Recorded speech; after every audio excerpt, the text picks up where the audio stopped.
Listen, we are back. Let's go. Woohoo! Let's go.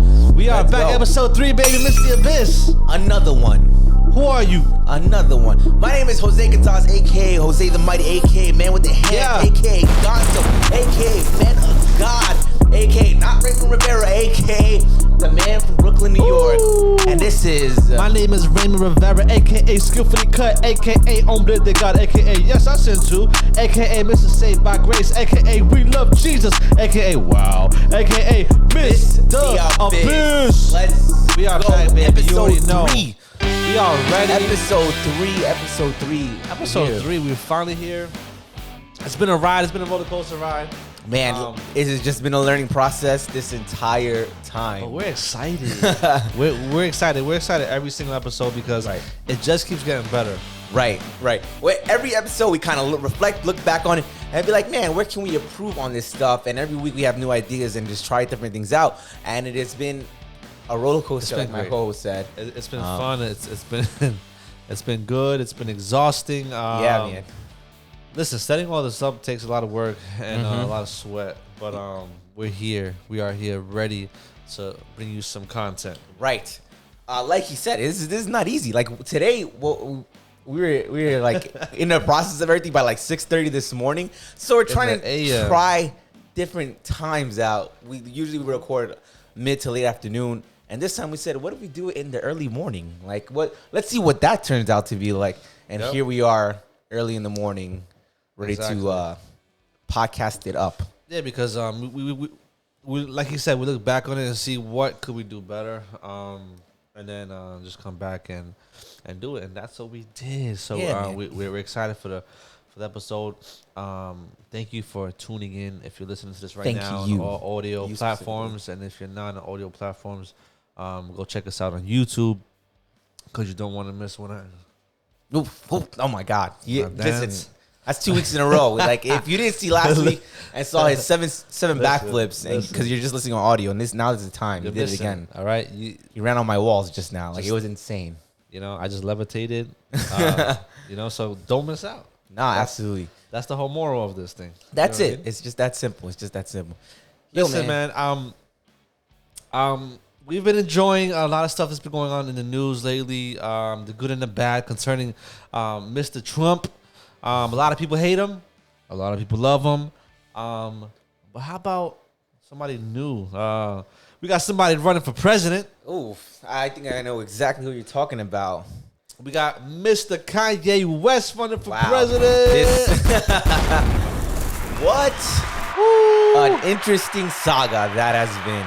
Kanye. It's been kind of wild. You know, it's been wild.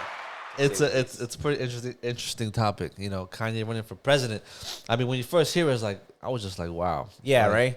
You almost kind of like I don't want to say expected, but like you expected almost like this year's campaign, specifically 2020, to be kind of that campaign where like different celebrities just jump into the pool, jump into the water because Donald Trump ran, in 2016 and he wound up winning. So people are like, wow, Donald Trump can do it. Maybe, I can do it too. Like that is true. That is true. I mean, but just sometimes people, I don't know, it just doesn't make sense for certain people to run. At least with Donald Trump, like he got some type of skills. He got like that business mindset. Yeah. He got something, but it just opens the floodgates for people where it's like, whoa, what are you doing?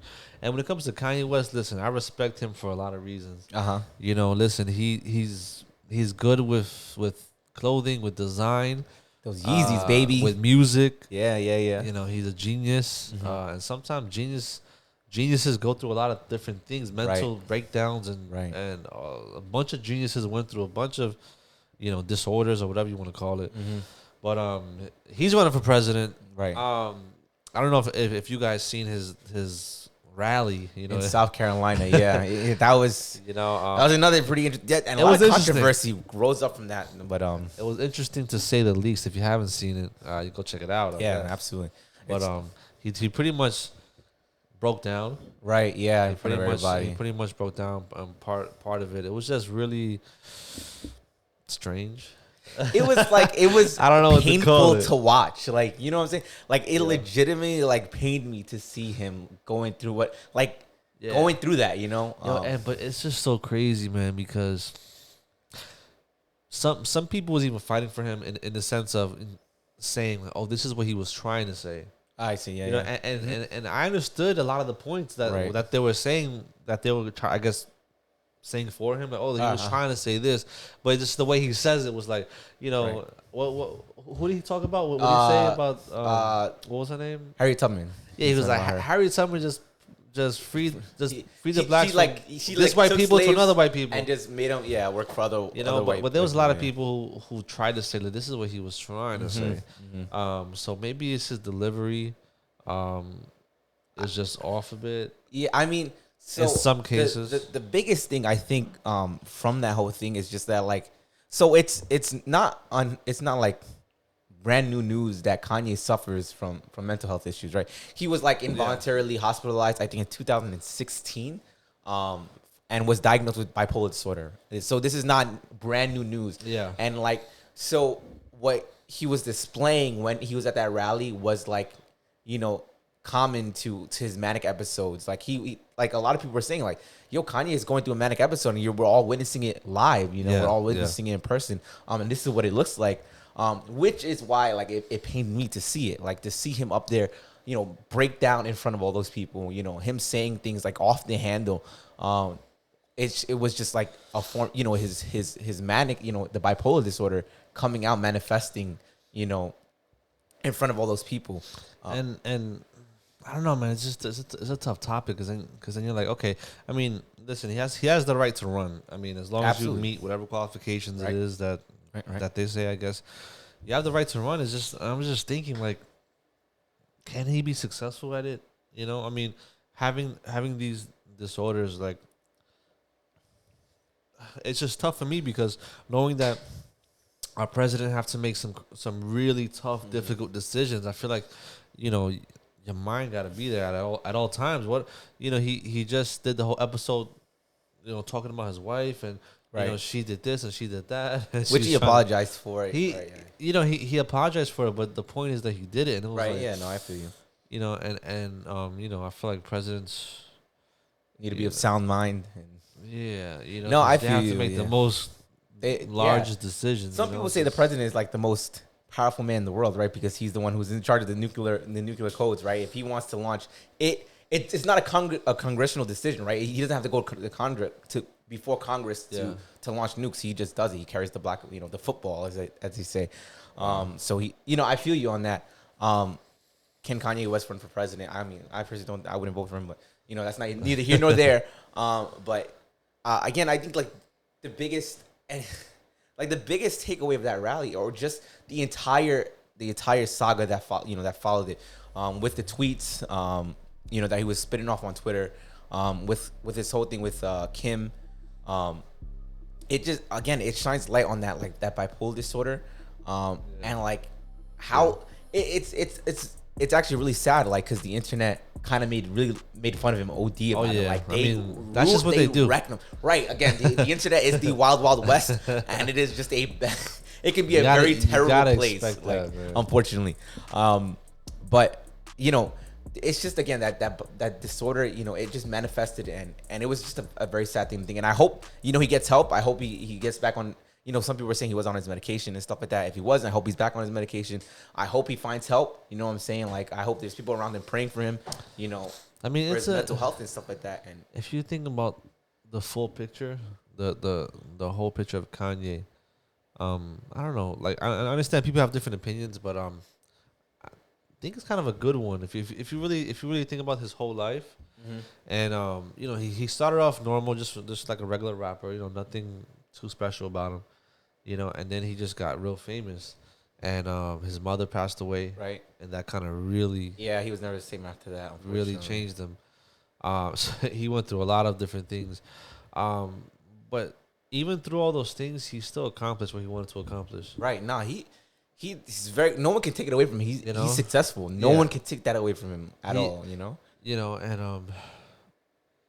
and I think it's really big of him to that even when he goes through these episodes, he can still when he gets that comes back to his sound mind, he can apologize. You know, I really like that apology that he did for Kim. He said, I know I hurt you. You know, please forgive me. You know, instead of beating around the bush, like, you know, or saying something. You know, he publicly apologized because he publicly, you know, did what he did or said the things that he said. You know, and it shows accountability too. You know, on his part, like he didn't like say because I was going through a manic episode, like I did all this, so you guys have to excuse me. He owned up to it. You know what I'm saying? Which is dope on his part. Exactly. You know? Yeah, you're right. He could have just blamed it on his mental illness, right? You know, but he didn't, which was good, and I think that's a sign of someone taking responsibility. You know, he's trying to get closer to God, and I think he's doing what he can, to be successful, in what he's trying to do, right? You know, he was doing the Sunday services for a long time, yeah, those were dope. You know, and they're still going on. He might not, you know, be there all the time because he's busy, but you know, he's still got the Sunday service choir and all of them doing that. So. That alone, you know, just bringing God to the world, you know. You know, it might be a little bit different in a different way, but listen, if he's striving, right? Like he's trying to do what he's trying to do, you know. And you know, a lot of people play Kanye and like kind of like talk bad about him, because you know he does some odd stuff. Like there's no getting around that. Like he says some crazy stuff, like and there's no getting around. But at the same time, like if we look at, like you said, we look up at his whole story. This guy suffers with bipolar disorder. And he is still incredibly successful, right? He's got a fashion line. He's got his music, you know. He's doing the Sunday service like you talked about. Like he's still accomplishing great things, even in spite of the disorder that he has, in spite of his mental health, you know. And again, I just hope, you know, that he's on his medication and stuff like that, and he gets the help that he needs to get. And he continues to achieve new milestones and do great things and mighty things, and you know that he continues to be successful in everything that he does. I mean, that's all you can hope for anybody. You know? And it's good because I feel like he could be like a lot of normal people, just knowing you're sick, knowing, you know, and just like living life like that, and just like not mundane and not striving for more. You know, you know, this is episode 3, and in every episode we want to do something that's gonna help people get out of whatever abyss they're in, and we obviously want to switch it up in every episode. So today we really want to just touch on the topic slightly about the abyss of going through the motions. Yeah, man, that's a big one, man. Right? And leaving behind a legacy. Yeah. You know, and Kanye could have just been going through the motions. You know, he has this disorder. He could just chill out and say, you know what, I'm not even gonna do that. But he's deciding to actually leave some type of legacy. You know, and I'm hoping that legacy, however it ends, it'd be good as long as he keeps doing his thing. Something great. Yeah, I'm sure he's gonna leave a good legacy. Right. Like you said, like he really could have just said, I have bipolar disorder. I can't do anything great because of my disorder. Let me just go through my motions in life and like try to live this basic life, this average life, not really drawing attention to myself. And instead of like being Kanye and being, you know, achieving great things and doing stuff to add to his legacy, like he didn't allow the disorder to inhibit him or to slow him down or limit him, but he's striving to be great. Like he's striving to be Kanye. Like, I mean, he really hit a lot of his goals, you know. And who would have thought he would have came out with a clothing brand and sneakers that's wild popular. Those Yeezys, man. No one would ever thought you could get that big as Jordan. You know what I mean? Like it's crazy. You know, so he's definitely doing his thing. So let's just, you know, keep him in prayer that, you know, he just, you know, he leaves that good legacy for him and his family. Yep. In other news, today we also seen on a lot of people talking about Ellen.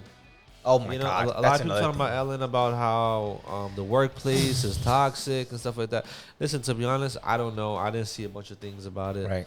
But what I do know is that, you know, when you're working in a spot like that, it's I don't know. Sometimes, I mean, I don't know. I can't say anyone's lying or anyone's telling the truth because I don't know them. I don't know the situation. Right. But at the same time, I think sometimes people could be like, I don't like, kind of like crybabies. I think because like, you know, if you're doing the wrong thing or if you're in the wrong spot at the wrong time, like it's still a job. It's still a professional environment. Maybe I don't know if anybody was just doing something that's supposed to, or right, and they just felt a certain way because someone talked to them a certain way, and then they just feel like it's I'm being discriminated or toxic. I don't know. Right. But from what we've seen from her, I mean, I haven't seen her be in any type of way, even. Right. I mean, we really won't see that. Right. I was just gonna say, there's no way she's gonna be like that in front of us, like in front of cameras and stuff like that. There's no way for us to verify that. But listen, she has been on TV for such a long time. Right. No, without a doubt. Now is the first outcry I'm really hearing about it. So, but if we look at historically, like these, just historically, like people take a while to come out with this stuff. Like stuff like this, takes a while to come out. Now whether, like you said, me and you, we don't know what happened or whatever. Yeah. We don't know the full story and stuff like that. But she is her show is under investigation, right, by Warner Media for accusations of racism in the workplace and discrimination and favoritism in the workplace, which are all terrible things in a working environment that's supposed to be equal and just. I don't watch the Ellen DeGeneres show. I really don't. It's nothing that ever appealed to me, and so I can't even talk to her character from that show. I heard she's super. You don't kind watch the 25 days of giveaway for Christmas? I wouldn't watch any of it. But it is sad, like, to hear that these things are coming out because through osmosis and stuff like that, from people talking about her around me and stuff like that, I've heard that she appears to be a kind and generous and giving woman. But to hear this news of like racism in the workplace, discrimination in the workplace, it's sad. Like, you don't want to hear that coming out of anybody's show, especially somebody who has as much influence. Who a lot of people look up to and inspire. I hope they're not trying to add this to cancel culture. Yeah. And trying to cancel Ellen, right? Everything is like, let's cancel this person. Let's ruin her job and just take it away. Like, to a degree, to a degree, I can agree with it. But let's be real. Like, if there is racism in her workplace. Oh yeah, no, it's unexcusable. If there's like pure racism, right? Like, if there's that, then something's got. There has to be some justice there. You can't. I hope that I don't know. I just hope that stuff is not going on. Right. But if it is going on, then I do support. Right. Until it's conclusive and like there's evidence of it. Fire. Right. Until Warner Media includes their investigation or whatever. I'm not gonna jump to conclusions. Just hope it's not true, but if it's true, I hope those people who were victims of it get justice. That's all. That's for sure. Also another thing that's going on now, a lot of people are working from homes now.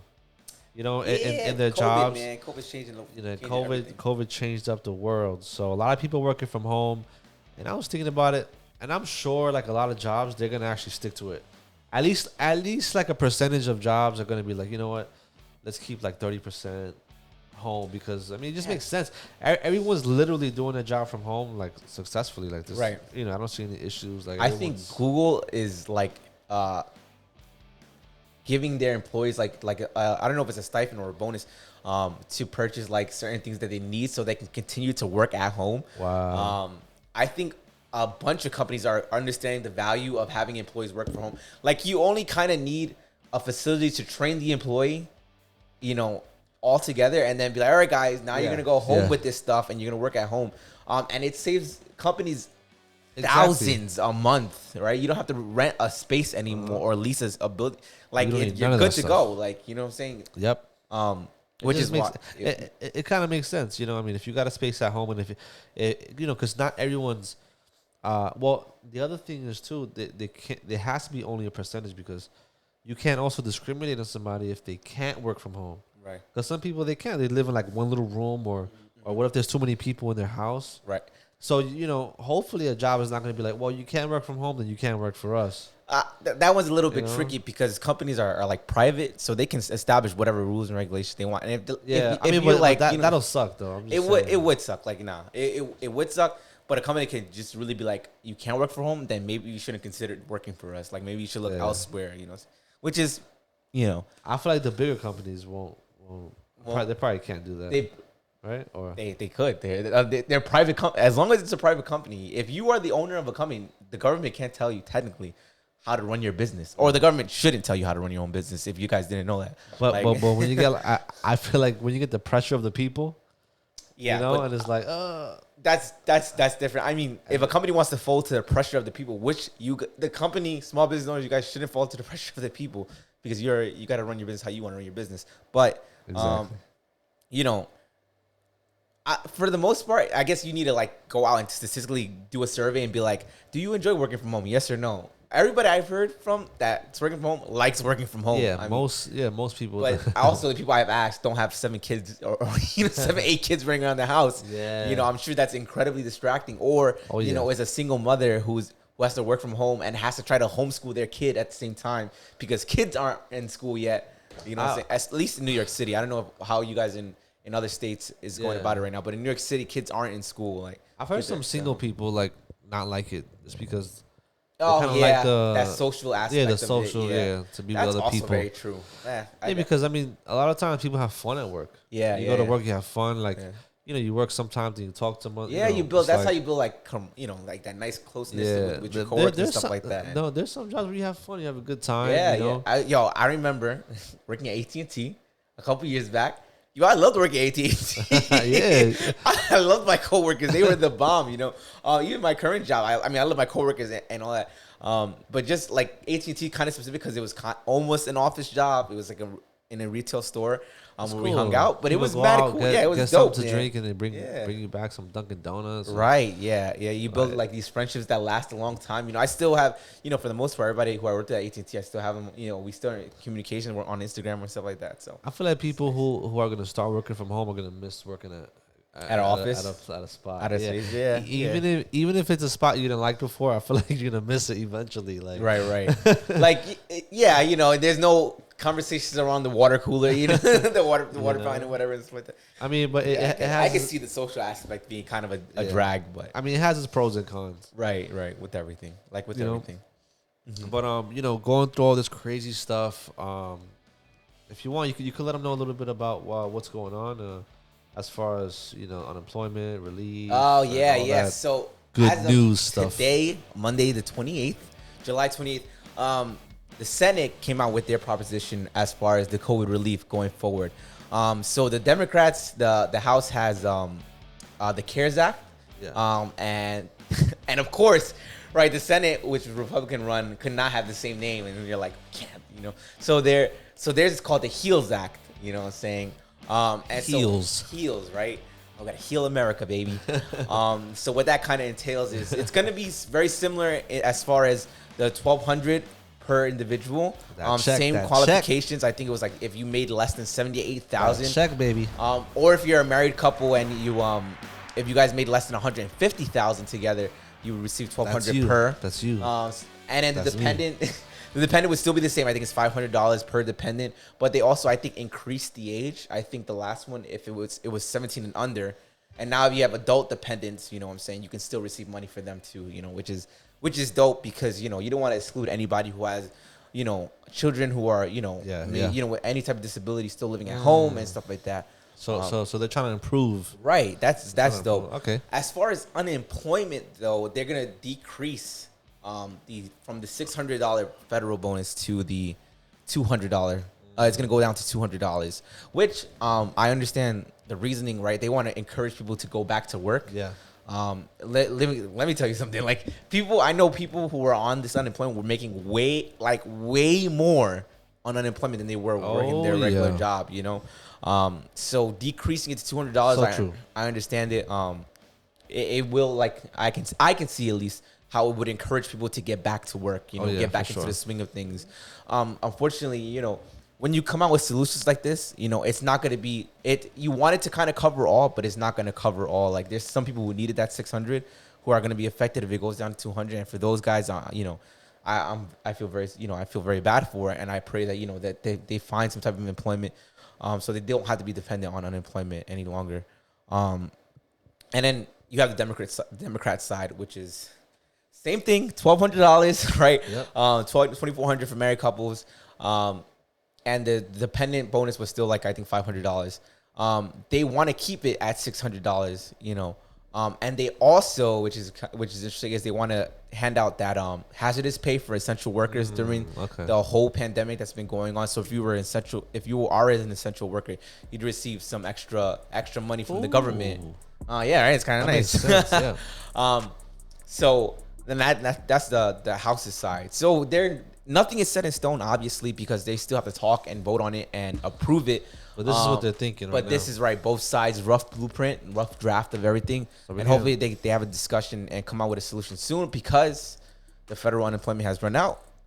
So people who are just still out of work due to COVID and stuff like that are right now out of money right now. They're not gonna receive, as of right now, they're not receiving anything going forward. So this is the last.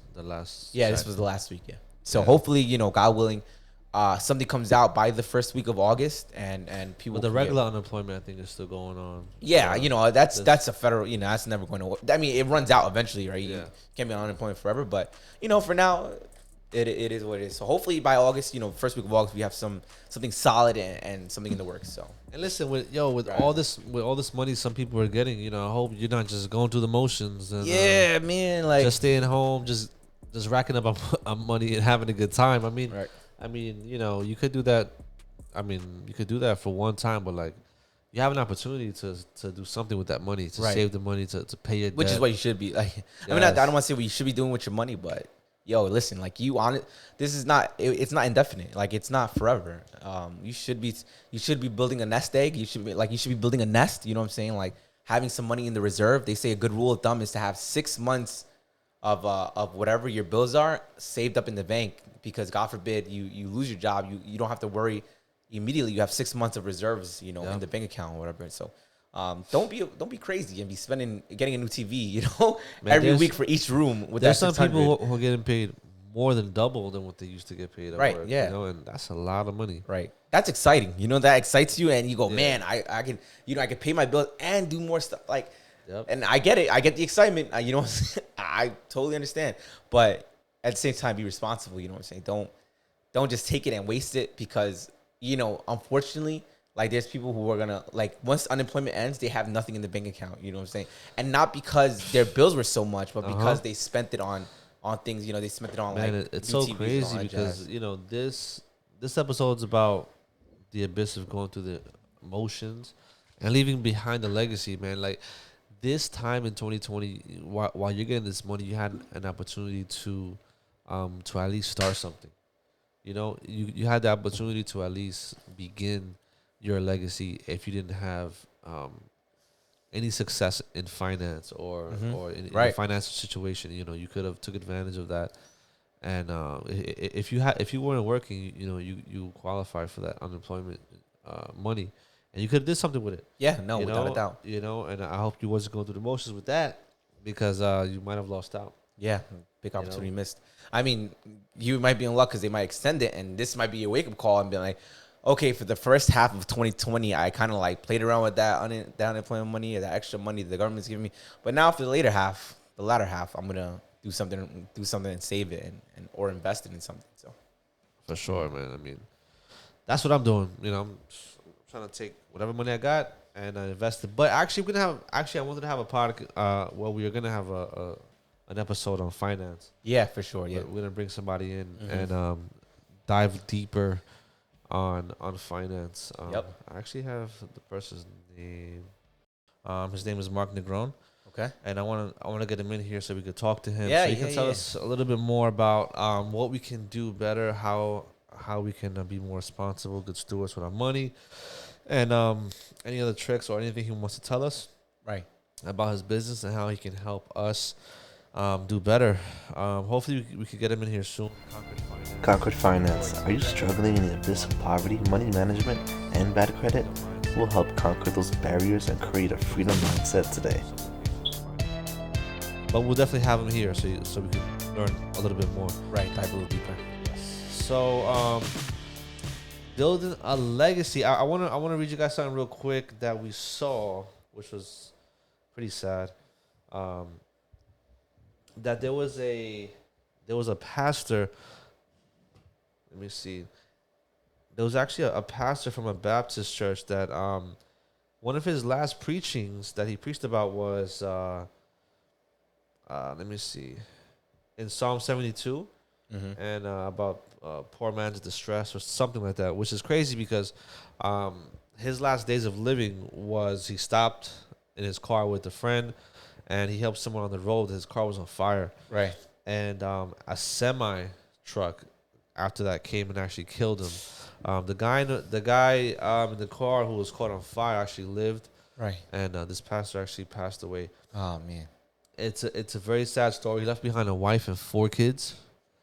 Very, very sad story. And this just really makes me really think and contemplate, man, like, what am I doing? Like, we can die right now. We can die today. Any moment, right? We can die at any moment. It's no one knows the time or hour when it'll be our last. And we're just trying to figure out, like, what are we doing to build our legacy? Like, what are we doing to build something solid for us, like, and for us, for our family, for after we're gone? What are people gonna say? Right. Yeah.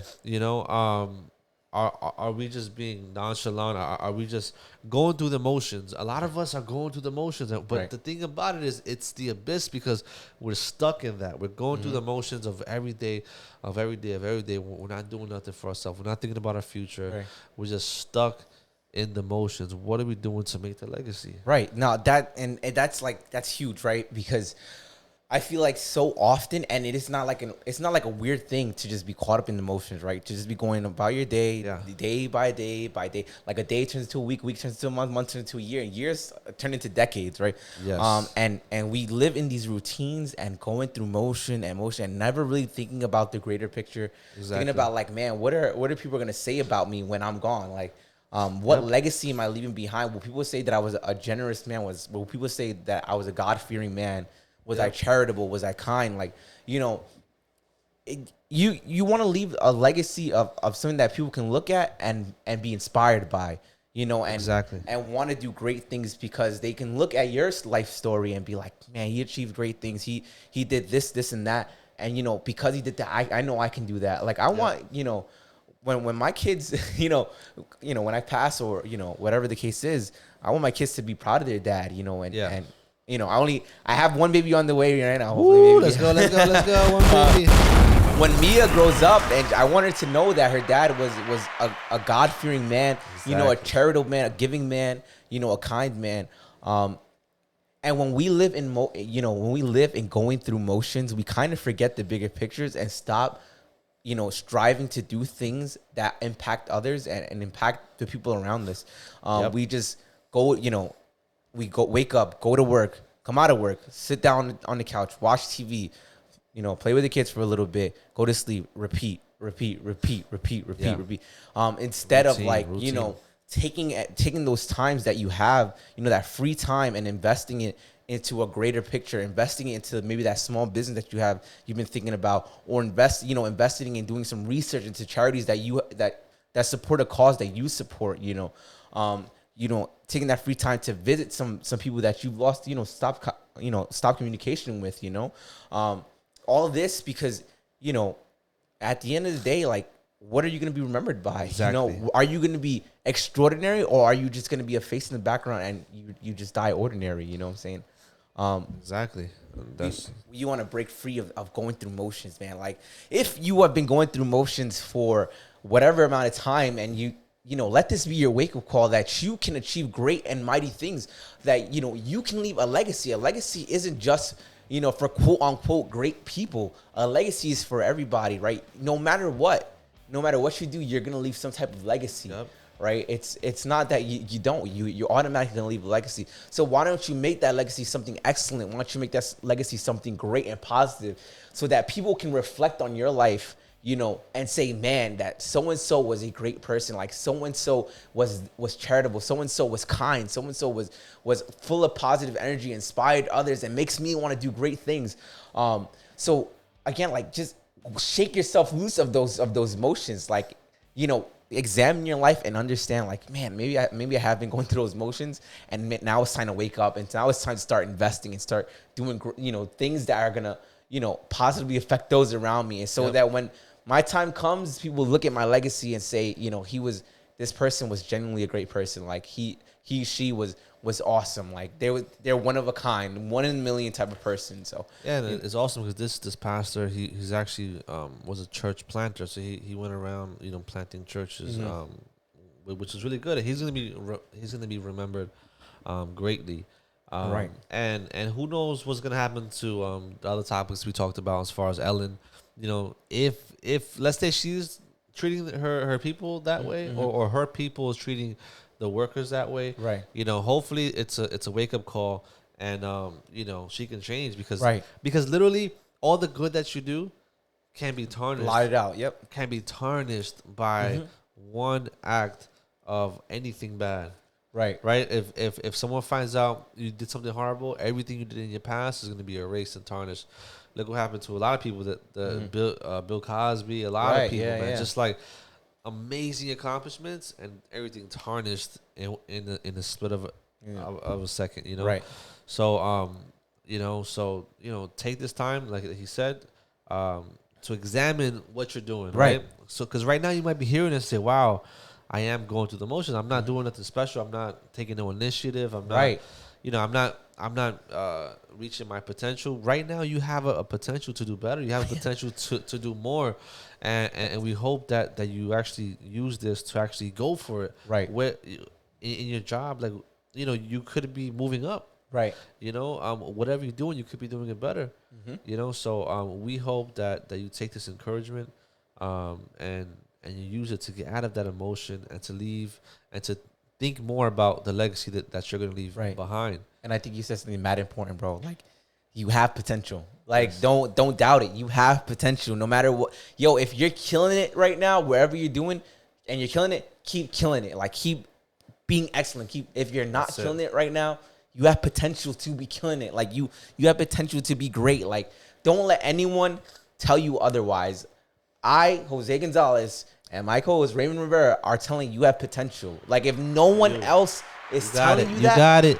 You have potential. Be great. It's there. I don't know what your talent, what your gift is. I don't know what you're good at. I don't know what you have a passion for.